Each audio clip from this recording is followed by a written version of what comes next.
faut la remplir et la ramener. 5, 4, 3, 2, 1, 0. Nous vous remercions très sincèrement, mesdames, mesdemoiselles, messieurs les journalistes, d'avoir répondu massivement à ce point de presse des avocats de l'État du Sénégal. Comme vous le savez,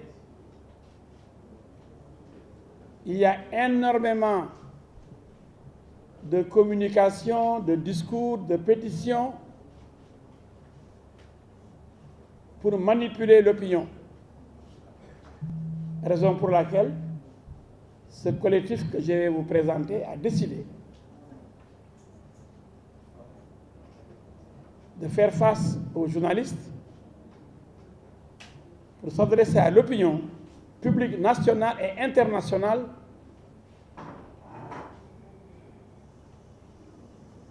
pour que tout soit clair.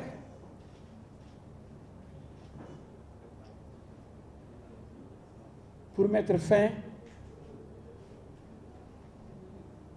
à la manipulation.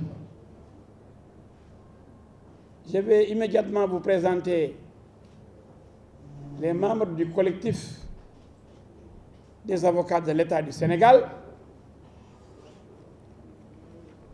De la gauche à la droite, vous avez Maître Sali Mamadou Thiam,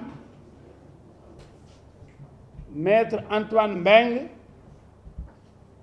Maître Abdou Kane,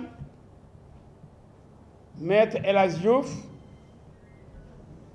Maître Ndeye Anta Mbaye, qui va introduire, qui va lire la déclaration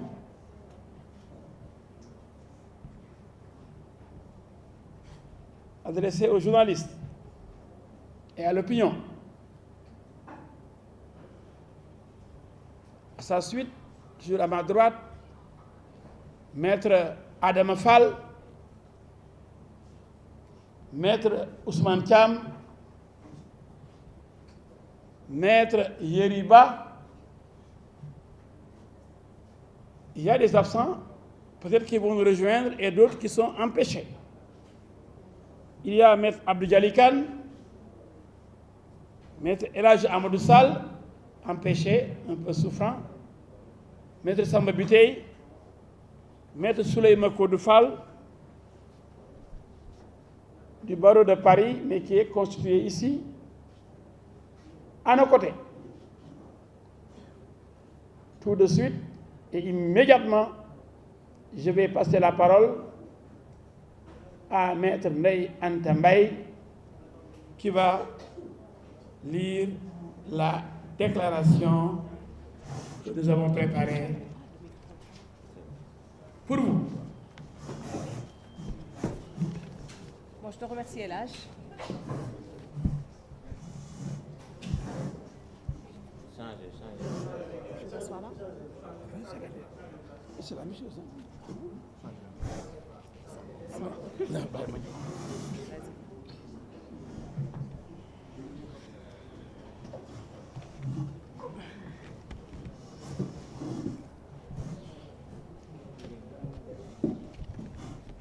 Je te remercie, El Hadji.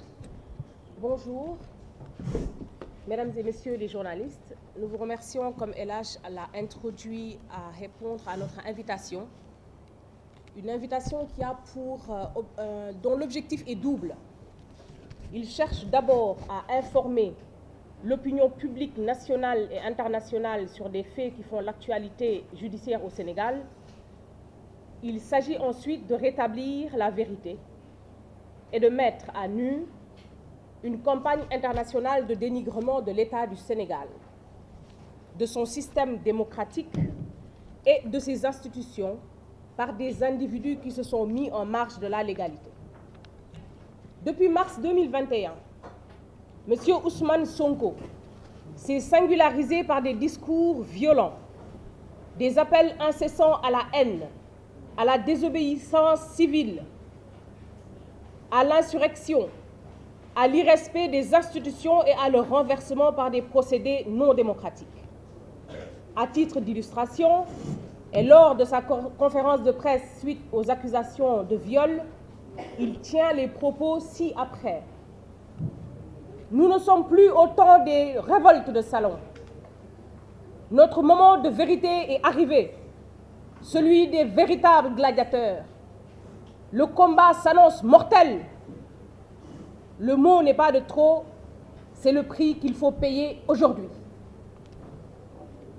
Dans un meeting aux Parcelles Assainies le 14 mars 2023, il demande aux jeunes de prendre les armes et d'être prêts à se battre pour déloger du palais le président de la République et le traîner dehors comme si c'était le cas pour Samuel Doe. Dans le même sillage, il a appelé à défoncer les domiciles des autorités étatiques lors des manifestations en promettant que les agresseurs allaient y trouver des milliards. Quant à Juan López Branco, avocat au barreau de Paris et constitué pour le compte de M. Ousmane Sonko, il s'est également distingué sur les réseaux sociaux à travers des attaques virulentes contre l'État du Sénégal, allant jusqu'à appeler à la révolte et à l'insurrection.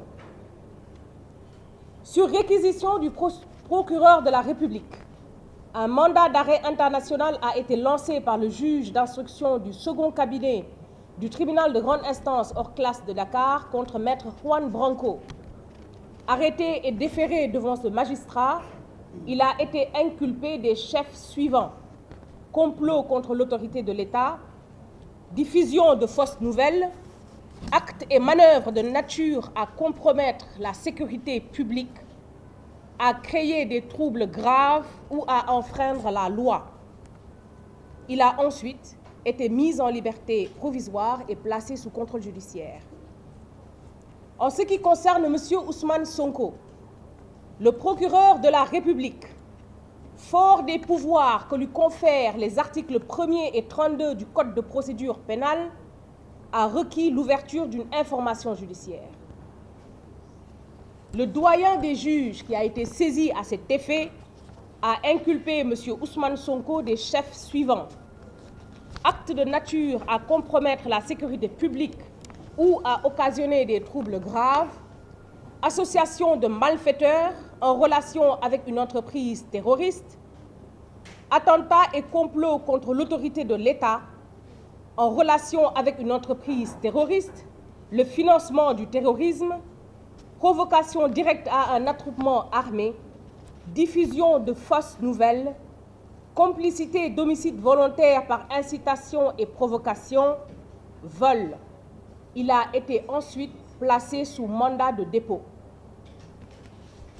Par lettre en date du 7 août 2023, l'agence judiciaire de l'État a informé les juges d'instruction de sa constitution de partie civile dans les procédures ouvertes contre M. Ousmane Sonko, M. Juan Branco et d'éventuels complices ou co-auteurs.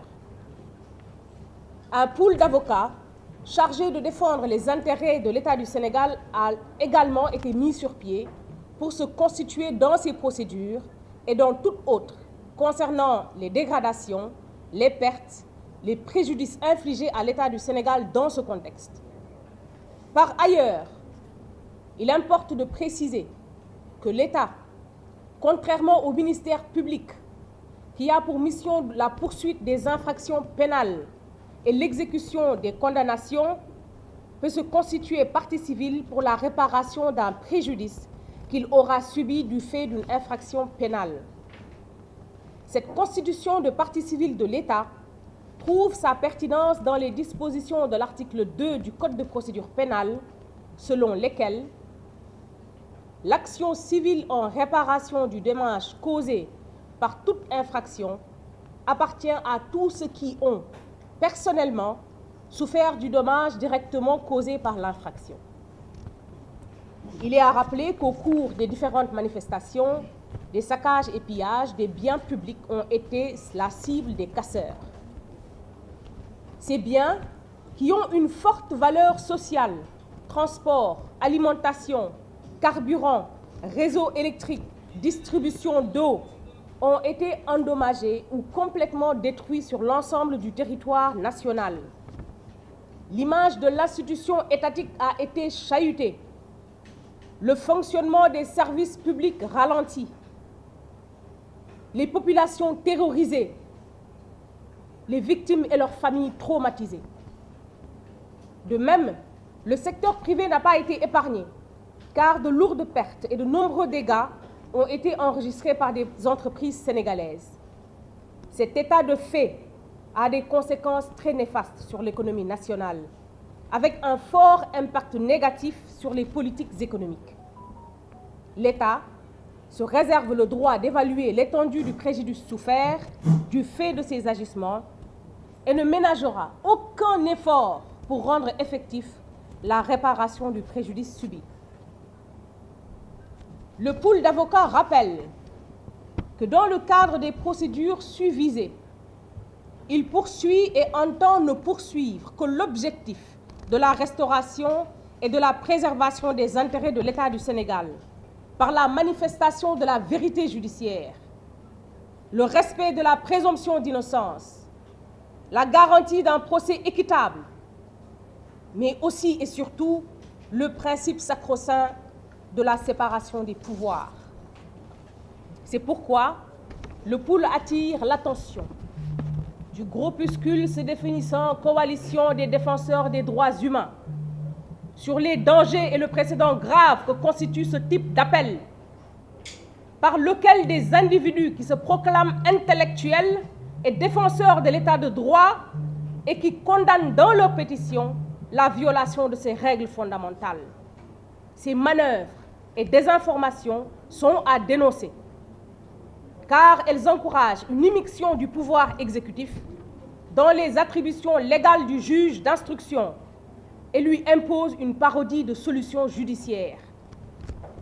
Il est à rappeler aux pétitionnaires d'un document à effacer des tablettes de l'histoire que l'état de droit que nous partageons tous ne saurait différencier le traitement des citoyens devant la règle de droit, ni passer par pertes et profits la profanation sauvage du sanctuaire universitaire, de l'incendie criminel de la faculté de droit.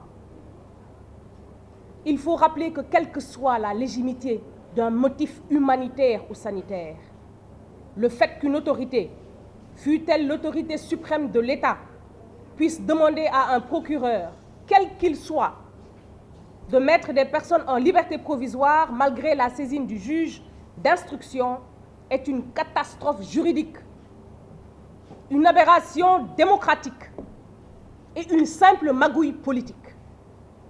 Le magistrat instructeur reste le seul garant des droits et libertés des personnes mises en cause jusqu'à la prise d'une ordonnance de règlement, sauf la vigie essentielle que constitue la présence rassurante et le ministère de l'avocat à toute étape de la procédure.